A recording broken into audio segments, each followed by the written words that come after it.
Vilniuje vyksiančiame Europos jaunių krepšinio čempionatui besiruošianti Lietuvos rinktinė įvykdė pirmąjį pasirengimo etapą. Kazio Maksvyčio auklėtiniai per 3 dienas Baltijos taurės turnyre nepatyrė nei vieno pralaimėjimo ir sėkmingai pradėjo kontrolinių rungtynių maratoną iškovojo pirmąją simbolinę taurę. Penktadienį nušlavusi Vilniaus krepšinio mokyklos Magnus komanda, šeštadienį sutriuškinusi Estijos bendraamžius, jaunių rinktinė turėjo problemų tik prieš Latvijos krepšininkus. Galingai pradėję susitikimą lietuviai susikrovė 20 taškų persvarą. Tačiau antrojoje mačo dalyje išleido iniciatyvą iš savo rankų ir leido kaimyninės šalies bendramžiams priartėti iki 6 taškų.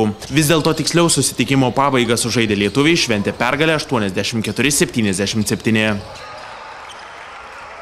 Jaunius į trečią pergalę vedė rinktinės lyderis Jonas Valančiūnas, kuris drebinęs varžovų krepšį galingais dėjimais surinko 22 taškus ir po krepšių nusiėmė net 15 kamuolių.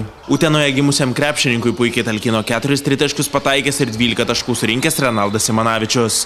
Naudingai rungtyniavusio Vytenio Čižausko sąskaitoje 10 taškų bei 7 rezultatyvūs perdavimai. Šitas turnyras yra pradinėme mūsų cikle ir mes dar nesame pasiekę savo geriausios formos.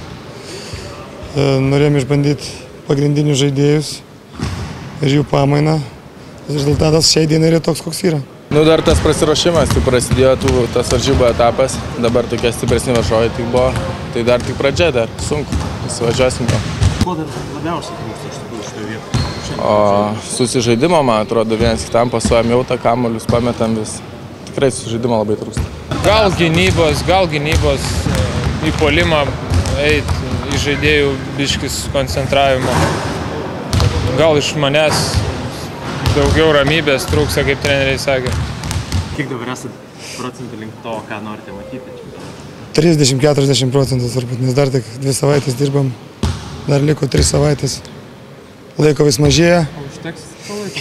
Galvom, kad užteks. Galvom, kad nebus kaip tam studentui.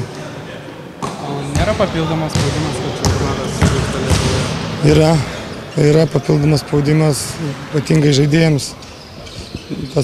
Bijom, kad jų neišderintų tas papildomas dėmesys. O mums patiems mes esam pasiruošę kovo dėl aukščiausių vietų. Ir čia natūralu, kad iš mūsų visi laukia tik tai geriausi pasiekimai. Lietuva Europos pirmenybėse varžysis A grupėje, kurioje mūsiškių lauks pirmieji varžovai Ukrainos krepšininkai, Slovėnija bei kaimynai Lenkai. Prieš svarbiausias kovas šalies jauniai sužais 2 susitikimus su Baltarusijos 18-mečiais, bei išvyks sužaisti draugiškas rungtynes į giliomis krepšinio tradicijomis pasižyminčią Serbiją.